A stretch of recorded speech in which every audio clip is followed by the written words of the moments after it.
Hanggang ngayon ay namamangha pa rin ako sa mga alaga ko. Siyempre, noong unang panahon, hindi naman tayo sanay makakita ng mga ganito kalalaking aso. Kaya nga nung nagkaroon-roon tayo sa buhay ay sinabi ko sa sarili ko na isi-share ko sa mga Pilipino ang experience sa pag-aalaga ng mga ganitong aso. Kagaya nito ni Kuyang Taho. Sanay na siyang mabatok ng mga aso ko. Natutuwa siya na may konting takot na baka yung gate namin anytime gumiba at talaga naman pag ito'y binatok ni Pyongyang at ni Russia, talaga naman yumayanig ang gate. Nagkataon lang na nandito tayo, kaya itong mga aso ko ay hindi masyadong bumabatok. Hindi ko rin sila sinasaway pag bumabatok sila kasi yun ang purpose ng pagiging aso. Pero ibang usapan na kapag nambabatok pa rin sila habang kinakausap mo na ang bisita o kaya si kuya. Good morning mga amo and welcome back to Supero. You know, naka-off leash si Bullet. Lahat naman ng mga aso ko ay naka-off leash kapag nasa loob na sila ng farm. Mga pala mga naglalaro sa video ay sina Pyongyang the Alabay, Starlord the Alabay, Dilim the Alabay, at si Kovi the Caucasian of Charka. At today ay ipapakita ko sa inyo kung paano ko binibisita mga aso ko kapag nasa play area na sila. Umaambon nga today kaya tayo nagpayong. Kaya naman itong mga aso ko ay tuwang-tuwa din naman dahil tuwing umaambon or umuulan, yan ang paborito nila. Siyempre, si Dilim tuwang-tuwa rin at nilalantakan niya yung pine tree ko. Baka sabihin nyo, sinisipa ako si Dilim ha. Hindi ko siya sinisipa. Binablock ko lang siya para tinuturuan ko siya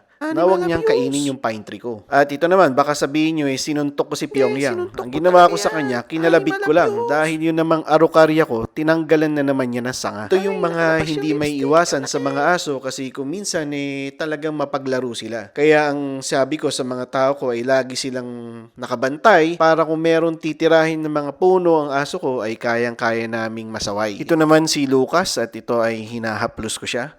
Napansin nyo ang mga gestures ko, no? Hindi ako yung, ay, how cute, ay, ang gwapo, how are you, good morning, ganon. Hindi ako ganun tao, no?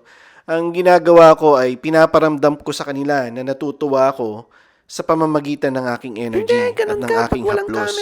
Hindi ako nagbo-voice ng malakas at hindi ako tumitili, hindi ako tumatawa, ganyan. Wala yun. Ano lang talaga ako, very simple na hahawakan ko ang ulo, titingnan ko sa mga mata, at ipepet ko yung aso ko. Ganun. Mas magandang nararamdaman nila yung energy ko na masaya ako sa kanila kesa nagvo-voice out ako ng nararamdaman ko. Ito rin ang paraan para ma-distinguish ng mga aso ko kung galit ako at hindi.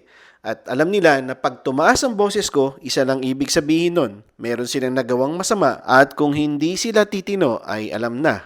Sadista ka, sadista. Baka ang sabihin ng ibang tao sadista si Melvin. Ganyan, yan na naman ang sasabihin nila tungkol sa akin. Pero nakikita nyo naman sa mga aso ko, kung sadista ako o minamaltrato ko sila, hindi ganyan ang trato nila sa akin. Nagkataon lang mga amo na ang mga aso ko ay fulfilled. Kaya hindi sila nagja-jumping, hindi sila nagtatakbo ng sobrang bibilis at sobrang hindi mo makontrol, hindi sila nagbabark ng frantic. Yun ang pagkakaiba ng aso ko sa karamihan ng mga aso. At yun din ang ina-advocate namin sa aming channel. Yung alagaan natin ng tama ang aso natin, wag natin ikukulong nakakulong na lang habang buhay, nakatali ng habang buhay, dahil ang mga aso po ay may buhay din. Ayun, yun ang sinasabi ko na kapag finulfill mo ang buhay ng aso mo, ang balik niyan sa'yo ay walang hanggang pagmamahal niya. Pagmamahal na walang katulad. Imagine mo, kinulong mo ng habang buhay ang aso mo, pero pag humarap ka sa kanya, yung tail niya nagwawag pa rin, di ba? Ganun magmahal ang aso. Hindi siya tumitingin sa nakaraan. Ang tinitingnan niya yung kasalukuyan. Na ang kasalukuyan pag nilabas mo siya at winok mo siya, yun ang ibabalik niyang pagmamahal sa'yo. Kaya mga amo, nakikiusap ako. Tomorrow naman linggo. Pakiusap, pakiwalk naman ang aso mo. Yun lang at maraming salamat sa panonood.